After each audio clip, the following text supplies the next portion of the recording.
பூமாதேவி அன்பர்கள் அனைவருக்கும் வணக்கம். இந்த நாளும் இனி வரப்போகும் நாட்களும் சதுர்த்தி தெய்வமான விநாயகரின் அருளால் அனைவருக்கும் இனிமையானதாக அமைய வாழ்த்துக்கள். மகா சங்கடகர சதுர்த்தியான இன்று விநாயகரை ஸ்மரித்து சங்கடங்களை நீக்க வேண்டி ஜபிக்கப்படும் பரம்பரை ஸ்லோகமான ஸ்ரீ சங்கடநாசன கணேச ஸ்தோத்திரத்தினையும் நாமாவளியினையும் பாராயணம் செய்ய போகிறோம். ஓம் வக்ரதுண்டாய ஹூம் என்ற பீஜ மந்திரத்தினை 108 முறை ஜெபித்து பின்பு இந்த ஸ்தோத்திரம் பாராயணம் செய்தால் மிகுந்த பலன் தரும். ஸ்ரீ கணேச சங்கடநாசன ஸ்தோத்திரம்.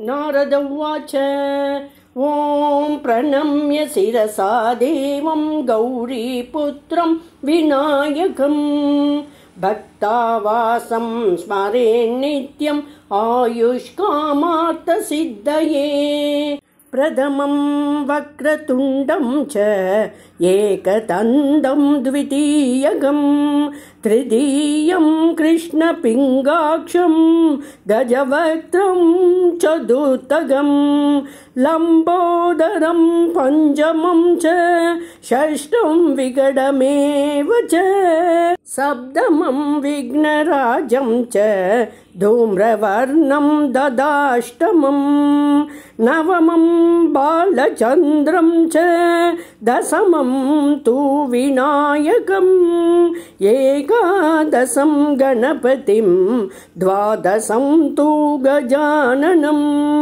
द्वादशैतानि नामानि त्रिसन्ध्यं यः पठेन्नरः न स विघ्नभयं तस्य सर्वसिद्धिकरं परं विद्यार्थी लभते विद्यां धनार्थी लभते धनं पुत्रार्थी लभते पुत्रान् मोक्षार्थी लभते गतिम् जपेत् गणपति स्तोत्रं षड्भिर्मासैः फलं लभेत् संवत्सरेण सिद्धिं च लभते नात्र संशयः अष्टभ्यो ब्राह्मणेभ्यश्च लिखित्वा यत् समर्पयेत् तस्य विद्या भवेत् सर्वा गणेशस्य प्रसादतः तस्य विद्या भवेत् सर्वा गणेशस्य प्रसादतः. சங்கடகர சதுர்த்தி நாமாவளி.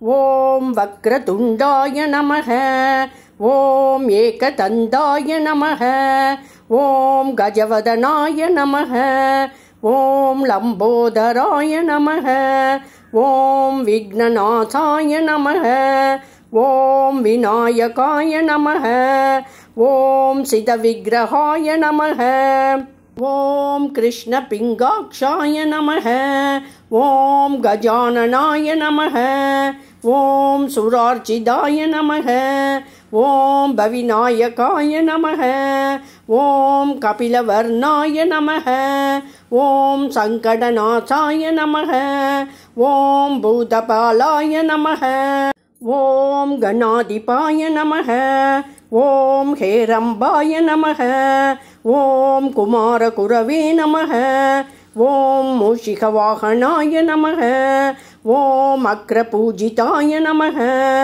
ஓம் வரப்பிரதாய நமः ஓம் மோதகவல்லபாய நமः. நைவேத்ய ஸ்லோகம்.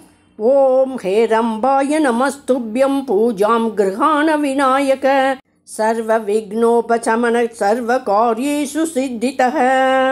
आरती श्लोकम्.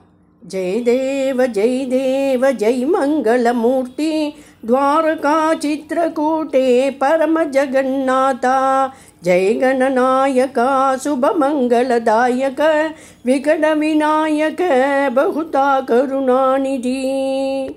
मंगल श्लोकम्. वक्रतुंड महाकाय सूर्यकोटि समप्रभ निर्विघ्नं गुरु मे देव सर्वकार्येषु सर्वदा. नमस्कार श्लोकम्. वक्रतुंडाय हूं एकदन्ताय विनायकाय नमः नमस्ते स्थूलतुंडाय तुम्बिकाय कृपानिधे.